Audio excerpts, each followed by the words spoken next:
It's all just trivia. Trivia, a collection of insignificant or obscure items, details, or information. I'll bet that you may take issue with some of the things I have chosen to call trivia. That is your right. It is also my right to decide which of life's events, circumstances, behaviors, conditions, and so on to call trivia. My intent is not to antagonize you, but to ask you to think and consider. Let me make it clear that my opinions are not coming from arrogance, but from a life filled with more than my share of frustration, failure, struggle, and pain. I am not whining or complaining. I am not suggesting that you should change your views on what is trivia and what is not. My only mission is to share what I feel is the cause of most of life's heartache, anger, disappointment, separation, and stress, and it's all trivia.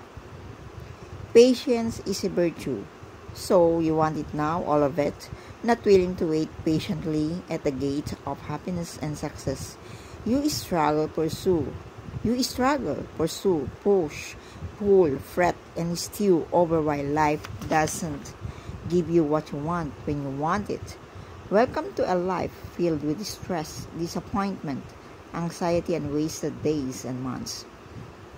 Life is not about what will come into your life in the future. It is about what is in your life now. Whether it is failure or success, happiness or unhappiness, wealth or poverty, giving or getting, being alone or with others. The ebb and the flow of the sea is a perfect example of life. Some days are filled with joy, others with sadness and disappointment. Some are filled with rewards, while others are filled with paying the price, not knowing whether the rewards will ever be there. Once you accept anything, the struggle is over.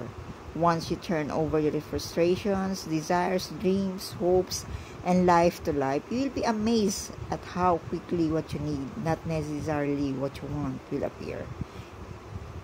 Yes, everyone seems to get different rewards for their effort. Why does one author sell millions of books while another struggle to sell hundreds? I don't know. Folks, I just know that's just the way life is. Why does one person find their true love in their life while others wait endlessly for their love to appear? Why do some people have a great deal while others crave by day after day? I don't have a clue. I have been to the mountaintop of success, and I have spent time in the valley of despair.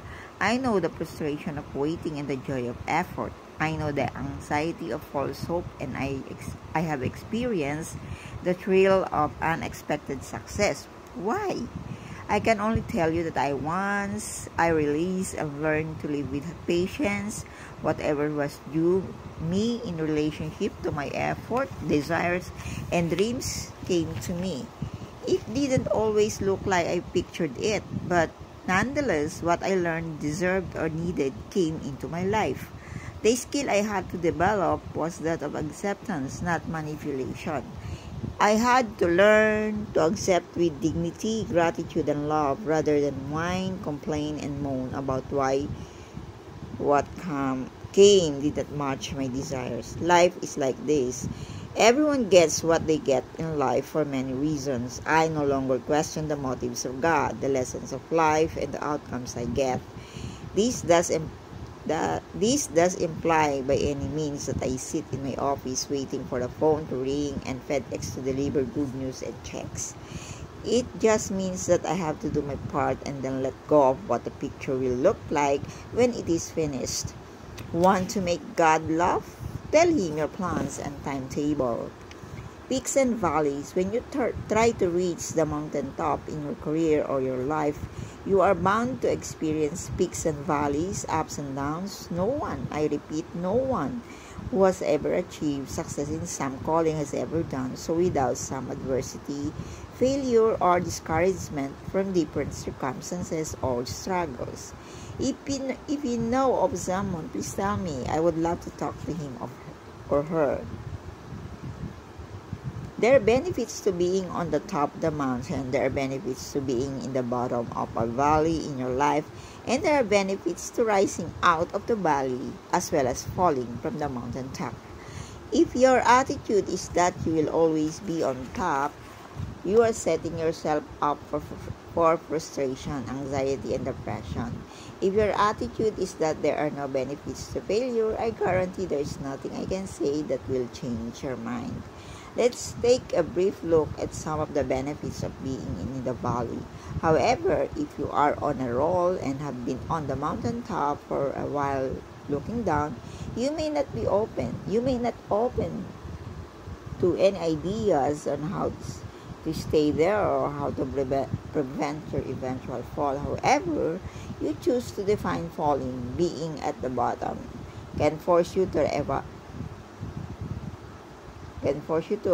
reevaluate your goals, can add humility to your demeanor, can force you to determine what is really important in your life, can give you valuable insight on how to prevent future falls, can help you create balance in your life, can show you where changes are necessary in your outlook, attitudes, and philosophy, can help you better relate to those who have experienced similar circumstances, can smooth out the rough edges in your ego, arrogance, and ignorance, can help you get in touch with who you really are and what is really important in your life, can ensure that you'll rise again in the future, and you will rise again if you do not give in to the circumstances of failure and adversity, and it will be more satisfying and positive.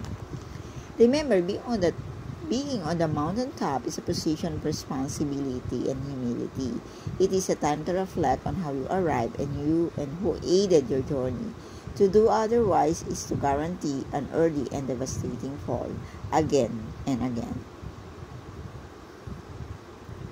The uncertainties of life. Many people today struggle with the need to know what will happen tomorrow, next week, or this year. Some have the need to manipulate tomorrow or to have life be in order or certain. I can only tell you that one philosophy that has served me well at these years is learn to embrace the unexpected and release the unexpected.